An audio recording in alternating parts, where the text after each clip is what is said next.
person who was part of it was such a big deal. But in that conversation, what was really important for me was to understand the market size. How has he identified, like, for whom is the pain point of the problem and for how many people? Size is really important. And then also, trying to understand how they have really come down to a very critical phase one. What is going to be your first step? Because you can have a vision, but you need to think about your first step and your second step very, very carefully. And whether, they really understood that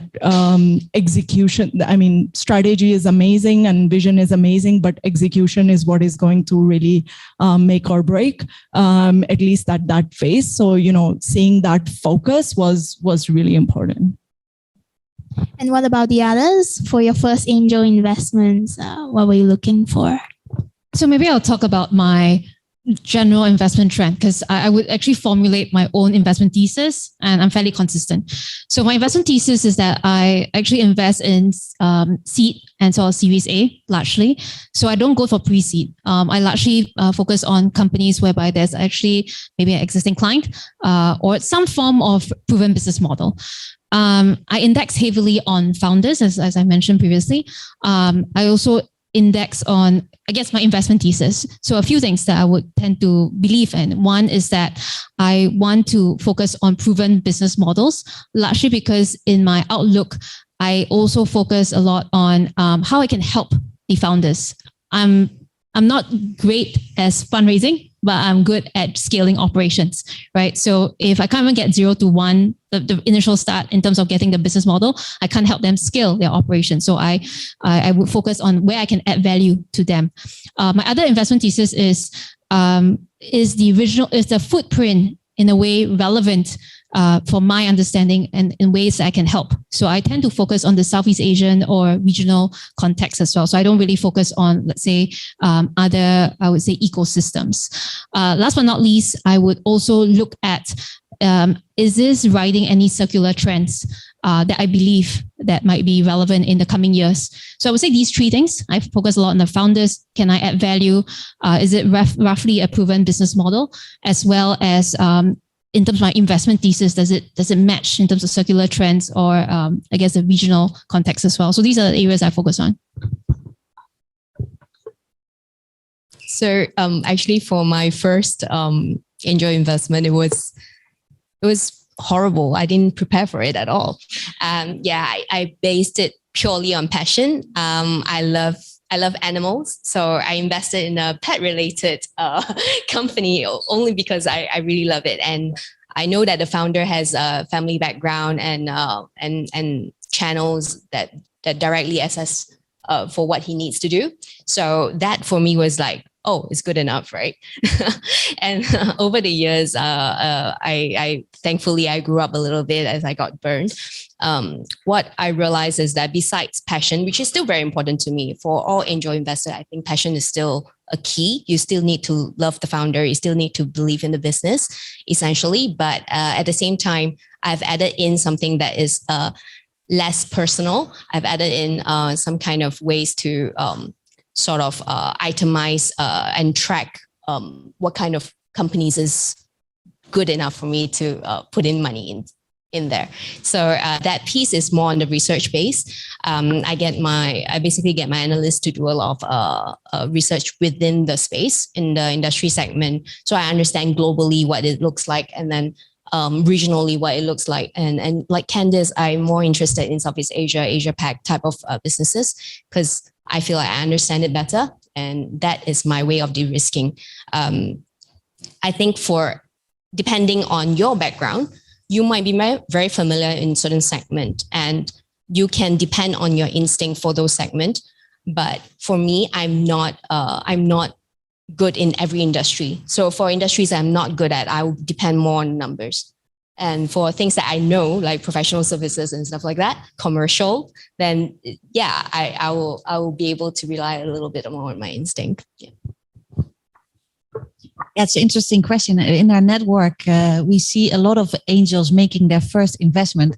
And it's always, as you said, it has to do with a personal click. So you go through the deck and then the data room. So this is all just rational thinking, right? So, okay, it doesn't make sense. And then the actual investment decision is pure made on feeling, on emotion, like click with the founder, click with the solution. And that is very subjective. So that is actually funny to see, and that you can't force, right? You can't steer either. First angel investment that we made was actually a company in Pakistan, health tech. They cut out the middleman, given that the pharmacies in Bangladesh on the street have like faulty medicine, and the people are not trained. So they take out this whole layer and bring directly from the manufacturer to the client, let's say, who needs the drugs. And actually that was a good decision, but there was a lot of luck involved, I suppose. Then the next round, it could have gone the total other way around. When I look at the process now, we really like the founder. We thought, yeah, this makes sense. But to say that we knew a lot about health and pharmacy in Bangladesh, no. And that's with angel investing. You can do a lot of analysis, but in the end, there's so many factors that are still unsure. It's a lot of, you have to have faith and this click with the company that makes the decision or not. All right, thanks for sharing. Then on that part, what are some struggles and limitations that you have experienced with angel investing? Could be your first one, could be your most recent one. Candice or? Okay, so with respect to angel investments, I think for the most credible founders, the best ideas, it's sometimes tough to get allocation. What I mean here is that they don't need your money. They are letting you in because they are doing you a favor. So how might you actually convince them that you can add value to their business is actually what is key. Right. So allocation is I think tough sometimes. Two is that I think with respect to angel investments as well, again, I index very heavily on how I'm able to contribute to the founders, with the founders. So an understanding of the founders and how might we work hand in hand, respecting especially the founders' boundaries is something that I definitely learned along the way as well. So I would say largely these two things. The best companies honestly don't need your money. They just would appreciate your help and would like you along the journey. Yeah. Well, for me, same. Deal sourcing was hard from the beginning. And then secondly is the ability to compare whether the opportunity is good enough. Benchmarking is difficult because private companies do not have data available that you can just search for, right? So how do you know whether this company is better than the other one that is in the same stage? As angel investors, I think not many of us will have the time or energy or resources to go do this research. And so that part become very painful. And that's what I noticed amongst my friends. So so that's why C Advisory actually started a to just do that for our friends and family, right? And I think in the beginning, I could only rely on my network of investors. So I'm always the last to know. And I will, like Candice say, it's hard to squeeze yourself in when you're so behind the curve. Growingly, however, as you get into the ecosystem a lot better, you actually, you realize where your value add is, and you can use that value add to pitch yourself to founders and follow them earlier on to get into the space. So advisor shares could be a way to get into it. That's how I offer my services, I suppose. That sounds all familiar, but also I heard some horrible stories from other angels.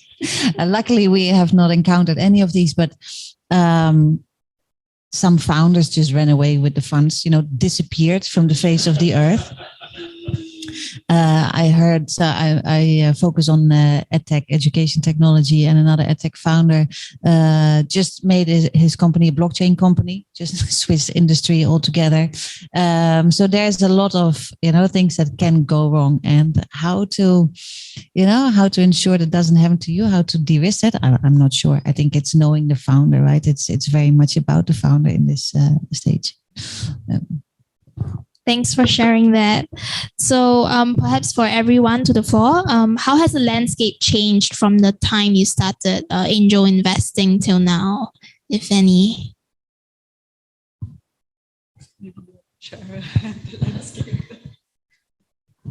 Has it changed? I think it's become more accessible. It used to, when I think even just 5 years ago, there were only maybe one or two networks that is well known around in this region. But now there's an explosion of networks where you can access, and there are also lots of private networks that people are forming by themselves. This means two things, right? It means like a wider scope of deal sources, and it also means that you can invest at a more palatable ticket size. So it used to be like you are only angel investing at $50,000, and now it has gradually crept down to around, I would say, 15 to 10. You guys were talking about it before the session. So yeah, I think that's the main thing that I would see have changed. For me, I've been in the, I would say, digital tech ecosystem for more than 10 years now. I think angel investments 10 years ago was definitely a lot rarer, simply because there are much fewer opportunities in this region. That's one. Two is that it was less commonplace, right? If you want to even invest in the founders are so scared of losing your money. Now it's a lot more, I would say, acceptable, commonplace as a investment mechanism, asset class, so to speak, with respect to angel investments. I think last but not least, as what Cora mentioned as well, there are a lot more networks available out there in terms of participation for angel investments as well. So I would say that it's gotten much more, I would say, accessibility to the wider public, as well as acceptance that it's a asset class that's open to people. Yeah. So in general, what do founders look for in angel investors now that you guys have spoken to many of them? I can kickstart this one. I think for founders, they just want to know what you can bring to the table very clearly and very credibly, and whether they feel that they can trust you on that front, right? So they don't expect you to be able to do everything, but they certainly think you can add value in some way. If they can't discern that, I can imagine that that's not something that they are interested to pursue for the longer run, because they've got to manage investors, right? And if you're not there because of your check size, you're there on the cap table or you're there in the SPV, it'll still take their time to manage. So it needs to be worth their while to have you as an angel investor towards their company. Yeah. I think there's a few typical things they're always looking for, right? Is the kind of the expertise, like do you know their industry and their target customer? Then the networks, right? So what networks and business contacts do you bring that you can introduce them to? Also for their innovation power, I can imagine, and these introductions, right, to the next for the next funding round, introductions to institutional investors, to VCs, etc. That's what I hear a lot. Hey, Nadine. No, I think definitely the network is probably the most valuable thing for founders, because them getting to their first 5 clients, their first 10 clients is probably the most valuable. And so as much as your background can match that, definitely helps.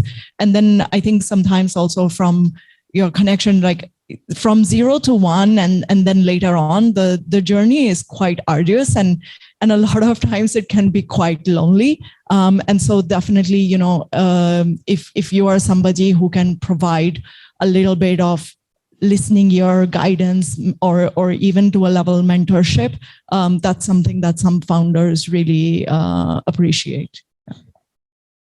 Okay. And the next question I have here is, what makes a good pitch for angel investing? Cora, do you want to take this one? Yeah, sure. I think the main thing is really authenticity of the founders. It's very obvious to investors whether you're truly passionate and you truly care about the cause. Because on average, we're seeing so many pitches, right? We do about 60 a month. So it's really obvious, and spend time to tell the story as to what motivates you as a founder. It's important for angel investors. Like, I need to know why you're doing this, because the road ahead is going to be painful. There's no question about it, right? Whether you love it enough to push through is the question that we need answering. The mode can be changed, like your business model can change. Everything can be pivoted, but do you have the tenacity to go through the grid, right? Yeah. So that's what I think is most important. Another thing I would like to add is how well they know their target customer, right? There's many times you see a founder who thinks they have invented the next best thing after bread, right? It's like, oh, I'm going to conquer the world. But they're a bit of high on their own supply, right? As you call it. And they have omitted to really check if there's a need, right? In their customer base. So I can tell you a funny example of typically where this happened the right way. So I was introduced to an edtech in the UK. They want to scale to this region. So the VC reached out, said, do you want to have a chat? So this company, what they actually do is offer a screen where people can study together. It is like Zoom, but the chat functionality is disabled and you cannot talk. That is it. So, of course, this is not their idea. This is purely catered to what the need is. How they started is they created content and offered like a bit of a kind of lifelong learning type solution. And along the way, that did not work out, and they really listened to their clients. So they went to the customer. So what do you want? And what they missed is what students find in like a university library, right? They go there to sit and to study. So there's two really innate needs that this satisfies, which is like accountability, right? So somebody holds me accountable that I actually am studying. And the second of all is social connection, right? You're not alone. So just looking at each other on the screen, and they have massive growth. So this is something, I don't think many people would come up with as an idea on paper, but that is a good example of really validating the need. Thanks for sharing that, Hester. That's really funny. Maybe I also want to better understand what is the motivation behind Epic Angels that you founded, and from your experience, how do women-specific networks help? Right. Well, the statistics are terrible in that sense. There's only 2.4% of the decision makers in VC are women. That in itself is just so skewed, and the balance is gone in that sense. So what we aim to do with Epic Angels is to give more women the confidence to invest, right? So we want to make angel investing accessible, basically by three things: by lowering the ticket size, making it accessible. If you really have not done it before, you can, start very low ticket size, dip your toe in and have the whole process, see if you like it, and start to gain confidence. We provide education and knowledge sharing, and also thirdly, the community, right? So we know many, many women, and this is how we started, who actually have built up an amazing track record. They have super expertise in wherever they come from. They have built up all this knowledge, and they do want to start investing in startups. They have some money on the side, but they just don't know how, plus are insecure to step into this very male-dominated world, right? This is where this came from, and that need is actually there. So we have quite a lot of women who find it pleasant to talk about investments, and that is also how I believe we make better investment decisions, because we talk about deals and we get very different views from angels, and then together everybody decides for themselves. We're not a fund to make this investment decision. So is it better to have women? I think it's definitely, balance is always better than unbalance. And I always think, and that's also my corporate background, I did not regret 1 second to leave the corporate world. I was in PricewaterhouseCoopers for a couple of years and then in Deutsche Bank for nearly 10 years. This ego, right? This sense of hierarchy and status and ego is something I can very well live without. And that is what I feel is nice, right? When these women say, okay, how should I read a financial planning? That's a question that people are comfortable asking, and maybe less comfortable when you're the only woman in a room of men who feel like, oh, so that is a bit the tendency that we Thank you for sharing that. And the next question is for Cora. In your opinion, what can VCs or angel networks do more to support women founders? That's actually a curious question more for Hester, but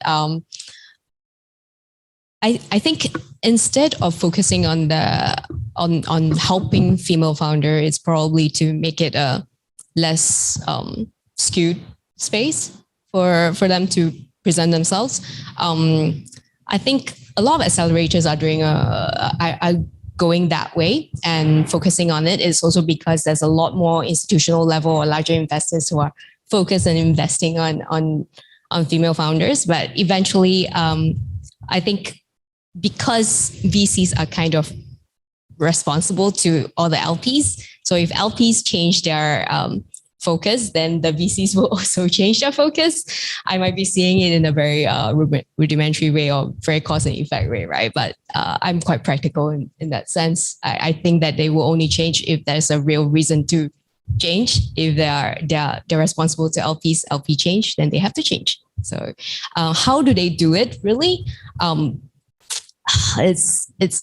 It's really a tough question to answer. I don't have the answer for that. I've seen a lot of initiatives trying to push female founders to step up.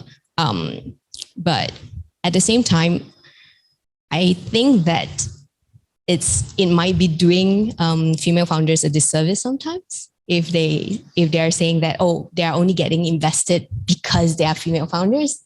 So I don't know if that's how the floor feels as well. Yeah. I feel I talk a lot, but I really agree with what you're saying. It is. I think the best service you can do a female founder is by treating them as a founder. That's how they feel.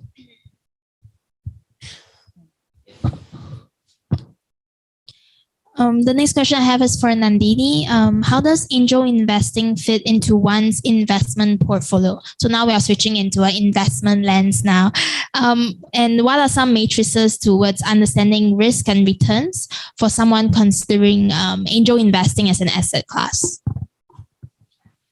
Yeah, so I think first of all, there's a reason why angel investing as an asset class is more for accredited investors. It's because the level of risk that you take in angel investing is very high.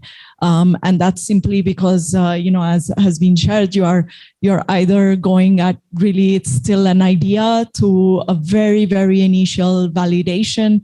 And so you have to know that there are a lot of things that can go wrong. But also, the other side, when things do go well, the upside can be very big. So how we suggest our house view is really that, first of all, you should really be looking at it holistically in terms of, how are you on track to, first of all, ensure that your retirement is taken care of, because it is the most expensive goal in your life that you have to save for. And as you start to edge closer, or you know clearly that you have funds beyond what you need for your retirement, that's when you can start to allocate towards angel, or you're on the right path. You can start to allocate. We usually suggest to start off with a smaller amount. It's also a highly illiquid asset class, so you also have to be okay with the money being tied in for quite a long time. So For example, in private equity, fund managers will still give you some guidance around timeline, whereas in angel, there is absolutely no guidance around a timeline. You really have to wait for an event. So I think taking into account how you are on track for your retirement, what are the funds, that you do have above and beyond, what your needs are, and then as well as taking into account the illiquidity of the asset class, to then, start up small and build your comfort towards it. Does anyone else want to add on to that?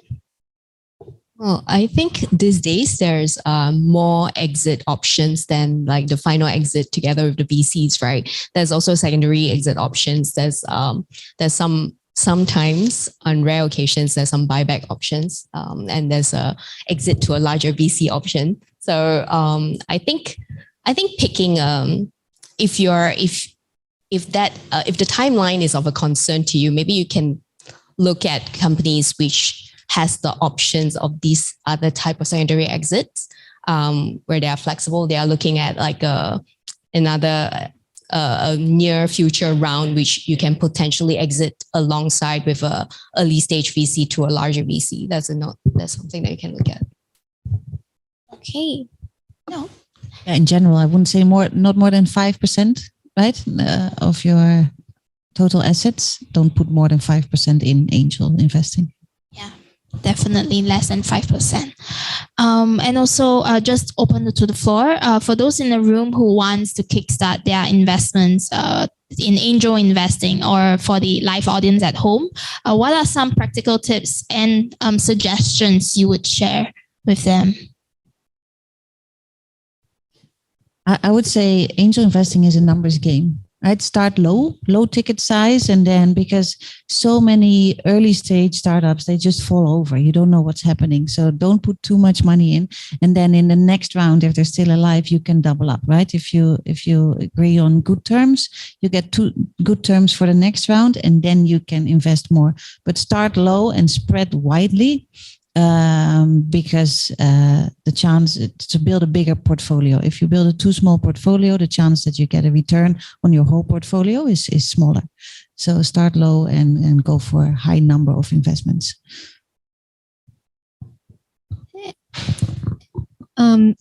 Assuming that the way that you are getting to an angel investment isn't because of your check size. Let's just go start with that assumption.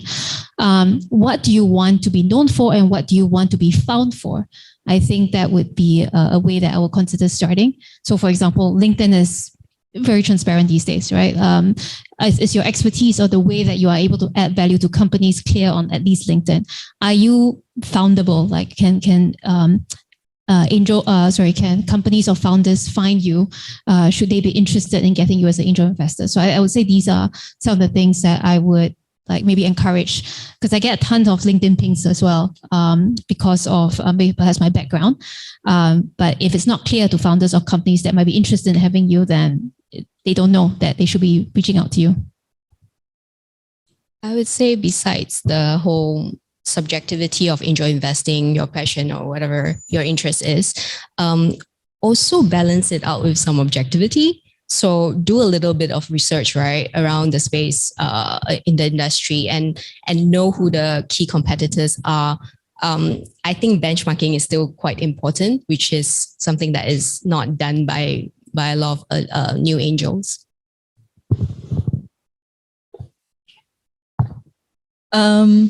Yeah, I think I really echo Esther's point on, start low and build a diversification, just like anything else. You're really, really early stage. And, that's one of the things that at StashAway we work for, is to bring that diversification in angel investing, because it's the numbers game is so strong that there is 1 out of 10 that you need to really do well, and you have to be ready that there are a few in it which will fail. So I think being ready for that and not get derailed if you do think that angel investing has a place in your portfolio, psychologically you need to be prepared that a few of them will fail. But that's the expected behavior. And to find that, and to be caught off guard can actually derail you in your investment plan. So just make sure that you don't think that, if you invest in 10 checks, all 10 checks are gonna return you back. Thanks for that, everyone. The next question I have is, what are some of the exciting trends that you see in the Southeast Asia region, and what key things to take into account when investing in the Southeast Asian market, if any? Does anyone want to go first? For me, I think what really helps is that there has been a lot more capital attention to this part of the world. So with more VCs and more investors in this part of the world, that tends to enable easier fundraising as well, which helps, I would say, companies scale faster. And I think that's definitely different from, call it 5 and 10 years ago. Part of it has got to do with the success of listed companies like C, but given current macro conditions, that also has changed quite a bit, right? However, what's also true, I believe, is that the LPs have already made investments into the VCs, so the VCs are still on the lookout for, I would say, good opportunities to invest in. So I would say that in Southeast Asia, what is true is that there is a lot more funding available for startups these days, despite even recent macroeconomic conditions. So I think that's pretty exciting, because you can't say that for many parts of the world as well. I would say that another exciting thing is that the quality of founders has significantly improved over the years. I remember I used to watch pitches which are like horrendous, to say the least, and now I'm getting really good quality stuff. Some founders know their industry so well that they could give me very precise profiles and numbers, and how they basically keep their KPIs. So, and OKRs, right? So it's a lot more professional than what it used to be. I think it's owing to all the maybe accelerators and whatnot who are educating them better, and a lot more founders who had experience, like they're serial founders. So you get much better quality stuff these days. I think one of the things is really to know in Southeast Asia that a lot of ideas are underpinned by the growing middle class. We are in a region which has the biggest growth in middle class, as well as over the next, 15 to 20 years still has a huge potential for adoption of technology, and therefore for value to be created through that mass adoption of technology. So I think a lot of times when personally I also look at, and for StashAway, when we look at it, we really try to understand how technology is really going to change for that growing middle class, and whether, the investment is in Thailand or whether it's in Indonesia, whether it's in Malaysia.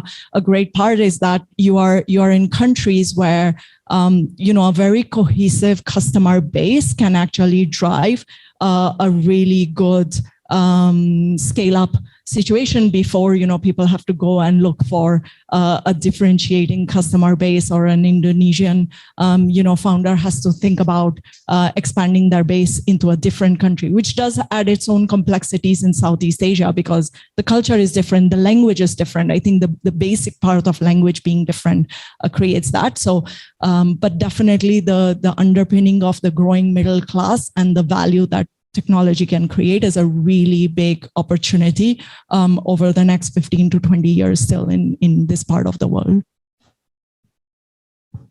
And I think what helps there too is the digital savviness, right, in the region. People come online really, really fast, especially compared to like Europe. There are relatively few legacy processes, regulations, etc. in this region yet, which makes it all go faster. So, I always say the clock speeds a bit faster in this region than Europe, where I'm from, which is exciting. Yeah. Yeah, definitely the digital adoption here is much faster.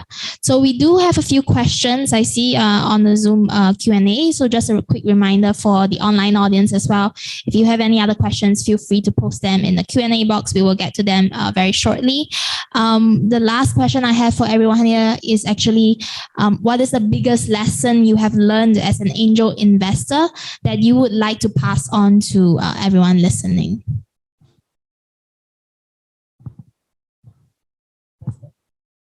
It's the same for me. What I just said, it's a numbers game, right? Start low and then double up in the next round if it's a successful investment.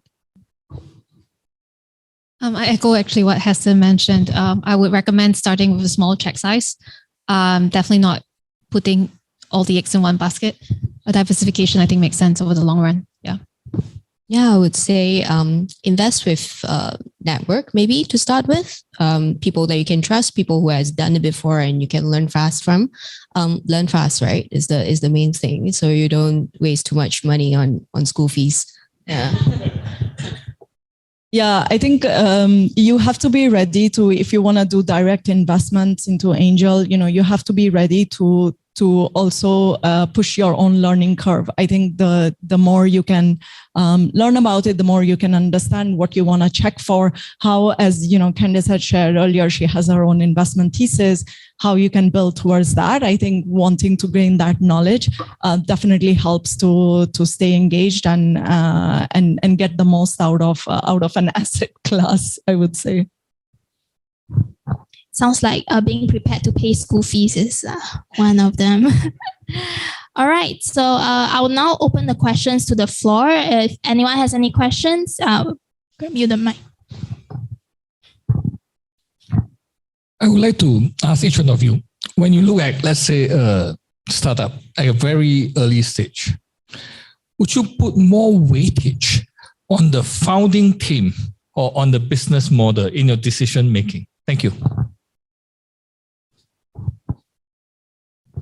For me, definitely founding team. Because I think there's no questions there. So for me, I would say anchoring largely on founding team as well, unless it's like a completely a business model that I have absolutely no inclinations on. But I think a right founding team can change the business model, basically.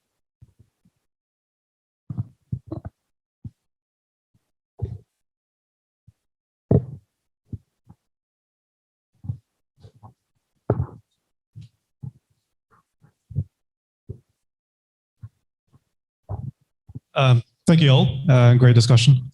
Quick question. So a common thing from investors' point of view is that we don't want to just give you money, we want to assist you on the way. And that's some of the points you've made as well. So looking back at your investment career, what assistance or what are you most proud of in terms of your contribution to startups you've invested in? I joined the company.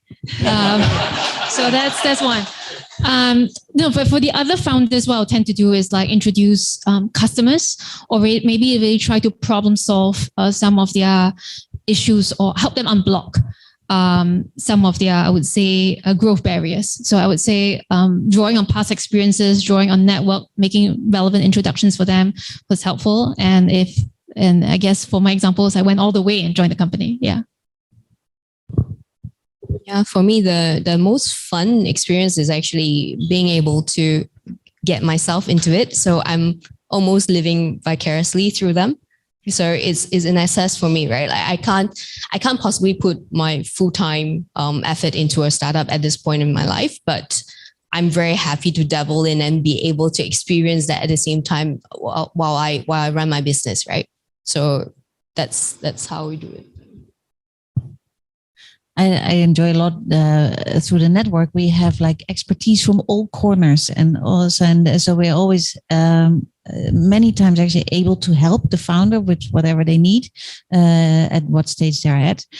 Personally, I feel that it is the very personal. It's almost like coaching, like it's a very lonely, right? What you already said, it's a very lonely and tough journey to be a founder.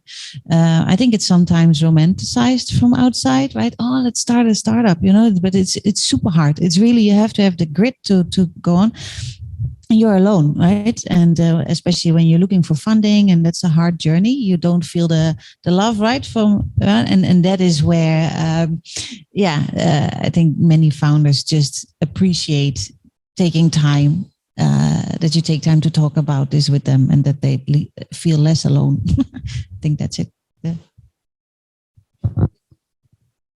I think my proudest moment was that I have two founders that I almost feel like they come to me when they themselves just need to vent because of the lonely part. And one of them, for example, one of the most recent conversations was one of the founders. She had a very, very difficult senior person in her team, and she literally just wanted to decide whether she's gonna say goodbye to the person. And that's a very difficult decision sometimes, and you don't feel you have enough people you can talk to around. And I think the fact that she felt comfortable to call me, felt like, okay, it's not just my check that went in. And obviously I've been managing people for the last 15 years.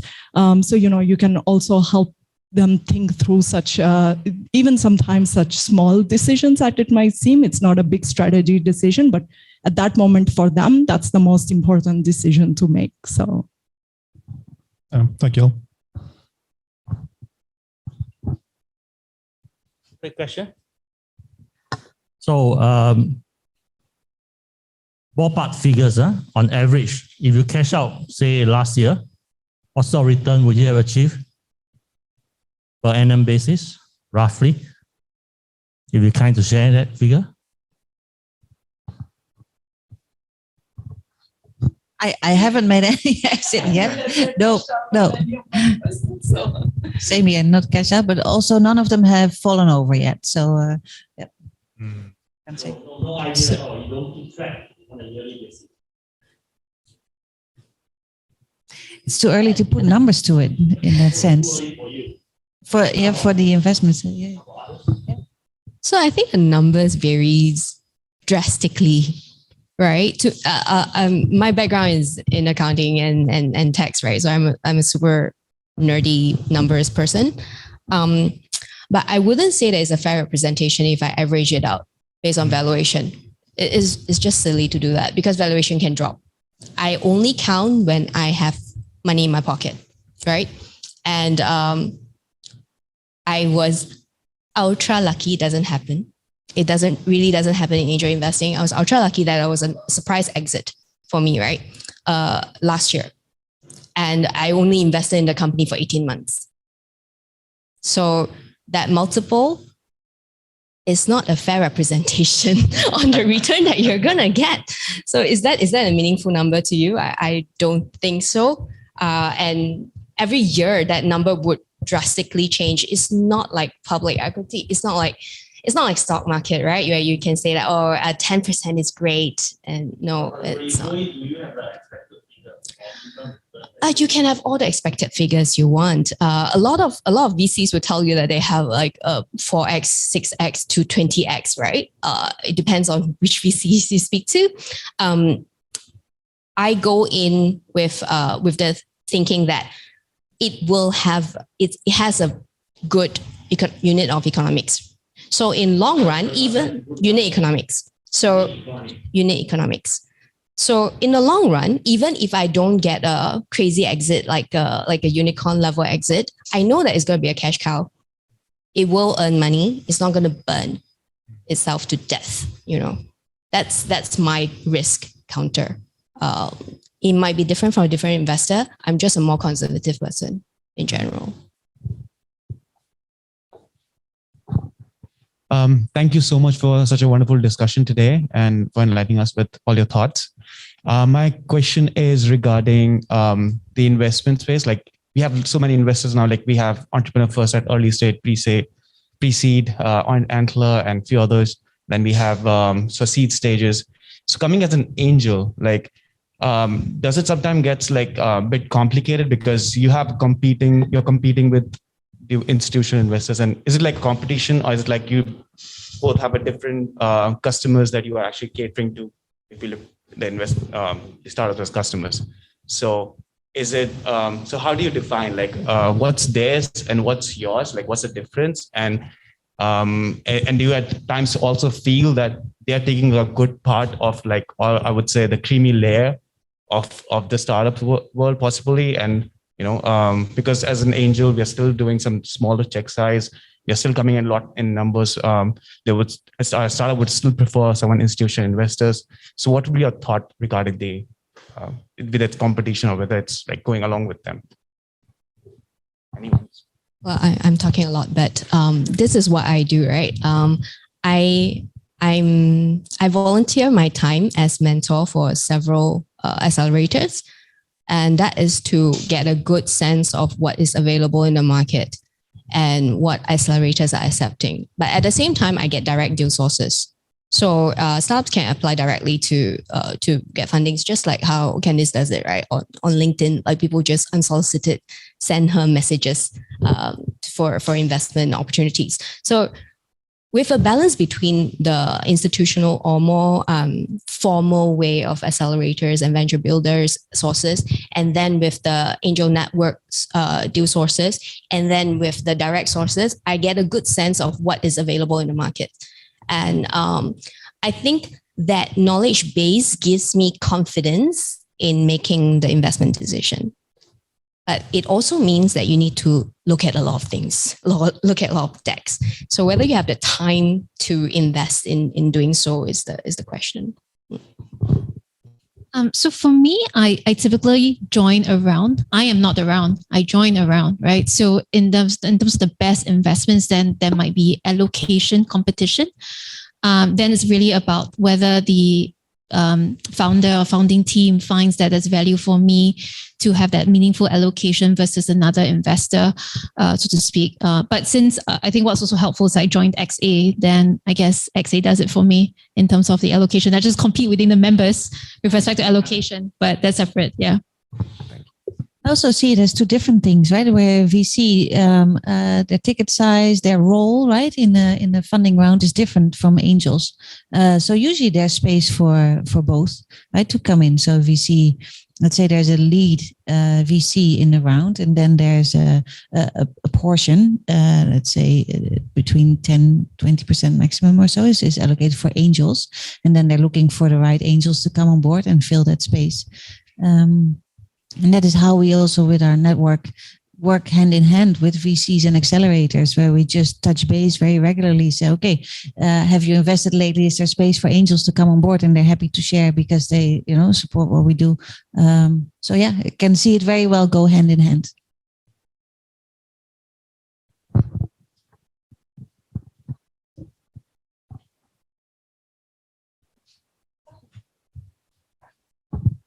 This question is directed towards Hester, but what are the greatest innovations you've seen in the edtech space and the biggest problems in that space? In edtech specifically, right? So the greatest innovations and the biggest problems. Mm-hmm. So the greatest innovations, I think, have to do with hyper-personalization, where people can exactly learn what they want to learn, when and where. I think that has really the future in edtech, and that is a certain demand that gets normal, and the technology can support that now as well. The other thing is with immersive learning, right? So VR, AR driven, still very capital intense, and also making content for this type of learning is not easy, but it will, with the coming of 5G, etc., will change, I can imagine. So hyper-personalization and immersive learning, which actually makes learning more fun, right? And more active, which makes you remember the stuff that you learn 14 times better, actually, than being passive learner. The problems with edtech, I think, are clearly, it's very long sales cycles, right? It's often almost B2G, right? So business to government, whereas it's and that is a difficult space where it's B2B. So where especially in the K-12 space, which is the dominating space here in the region, which is a characteristic of that it's in very early stages, right? EdTech in this region. In other regions, EdTech is a bit more mature, and there you see more adult learning focus. Here it's still very much K-12, so meaning kindergarten to grade 12. And there when you want to sell to schools, again, very difficult, right? Schools do not accept MVPs, so half-baked products, because they cannot sell to parents that their kids are guinea pigs. That's the issue. So then these edtechs go to B2C, direct to customer, but then you're in the parents, right? And then the appetite from parents to spend privately on education is also, varies. Here in the region, I think is quite high because academic performance is really, really important. So parents are willing to spend a lot actually for tutoring and test prep, etc. But that is very different in other countries.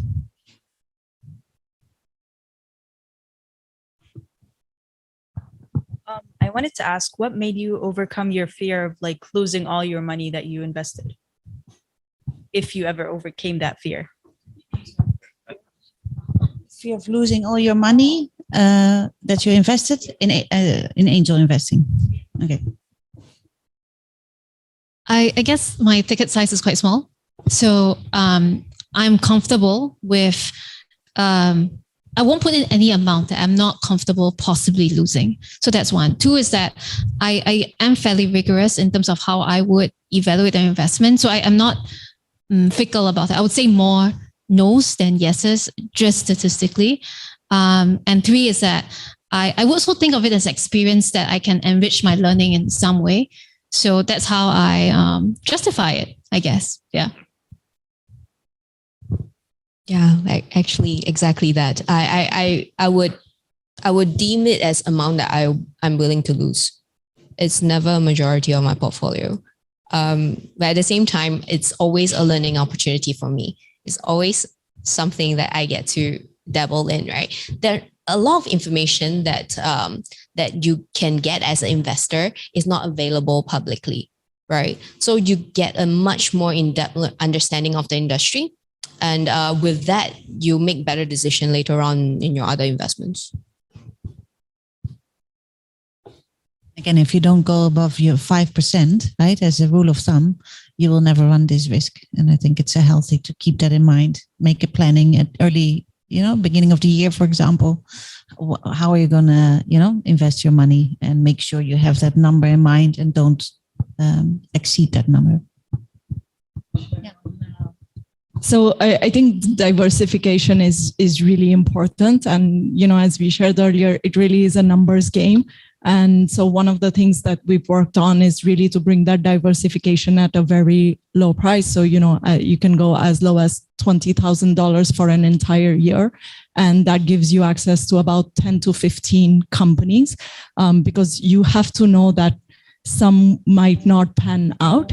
And so how you can build that diversification in, you actually then say, okay, if I get, if your budget is 20K and you're putting it over 2 companies versus if you are able to put it over 10 companies, that obviously then gives you a different confidence to say, okay, I can put that much in, and then whether you want to follow it on later on or not, or just stick with that much. Yeah.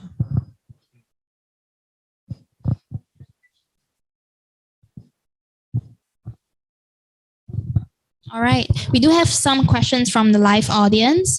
So Shobna asks, how can angel investors protect their legal rights? Can you share some war stories with us?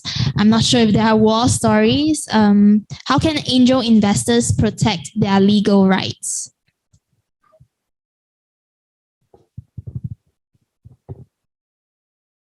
I would say it's in the terms, right? I mean, yeah, you need to know your terms. And I think there's certain standard terms like a safe note, right? Which is very standard and makes the whole process go quick without any party needing a lawyer.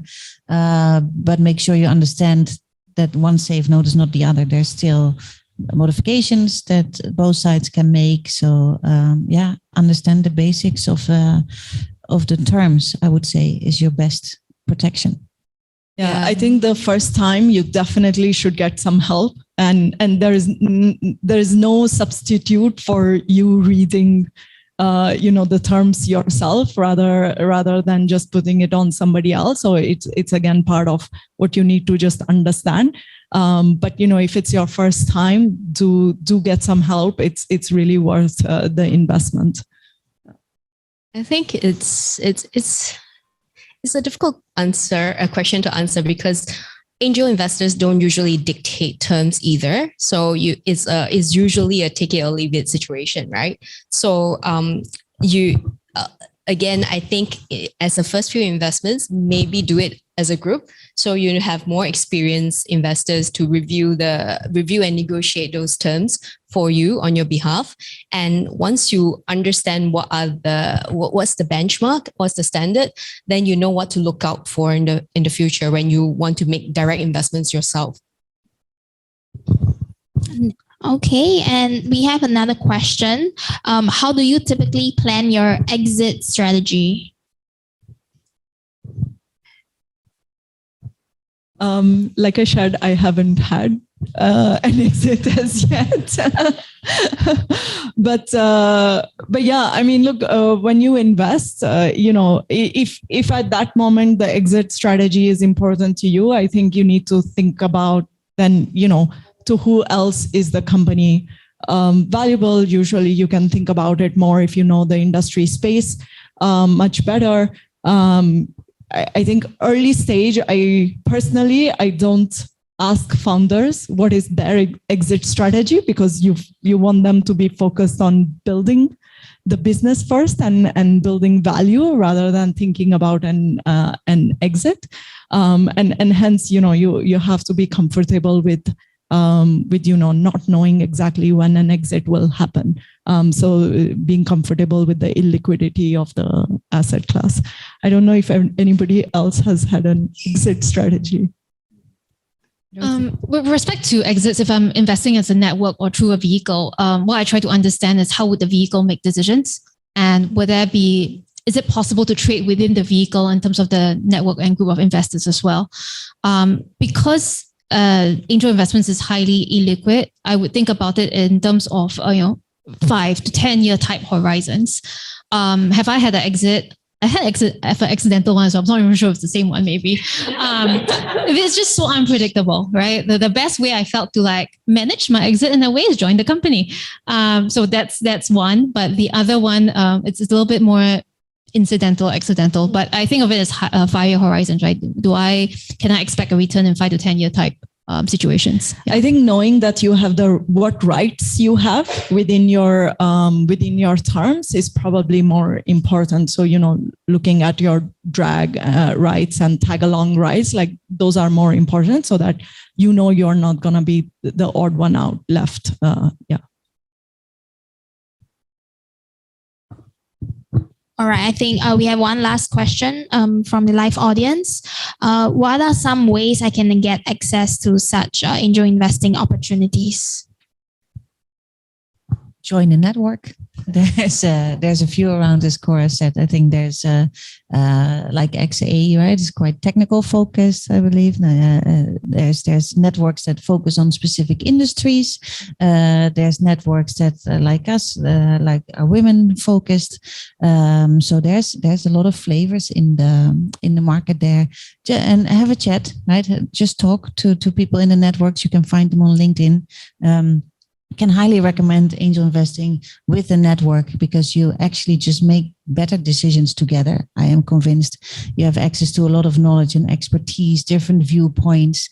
So that is helpful. And besides that, it's just fun, right? It's nice to do this together. And so there's a lot available, and just look on LinkedIn and find the right network for you. Have a chat. They're all quite accessible. Yeah, and if you happen to be in a specific industry, start there, right?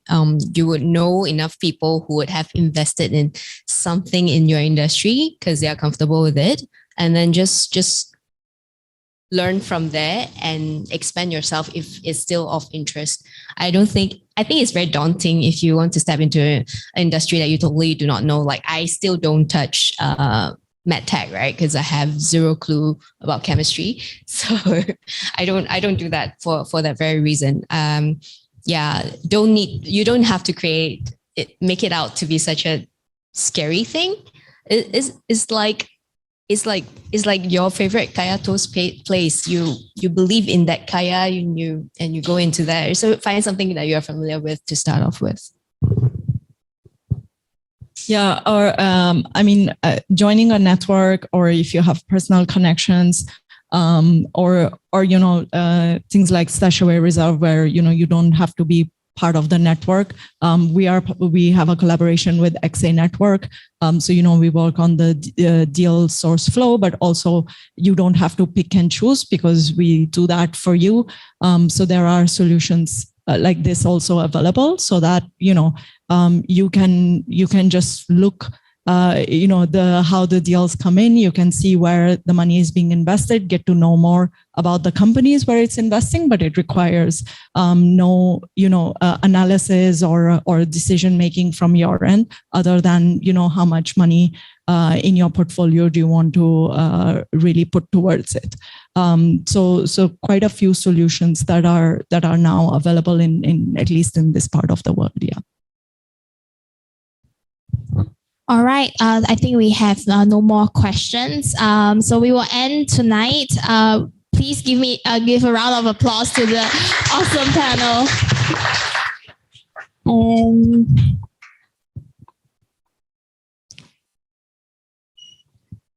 Yes, I will give a short 5 minutes pitch. Please bear with me. So we do have for women StashAway Reserve active clients who invest with us. We're actually giving away our 100 NFTs for the first 100 female investors. So you can visit nftsheinvest.stashaway.sg to take a look at the art. And if you're interested, just contact one of us. The wealth advisors will be around. And also for the audience online and in the room, we are having a 2 years free investing promotion. So you can use this code, can take a picture as well. So this gives you 2 years free investing for the first $50,000 on the StashAway platform. And yes, thank you guys so much. Please feel free to hang around some more, network, ask them more questions, ask each other more questions. Yeah, thank you guys for being here.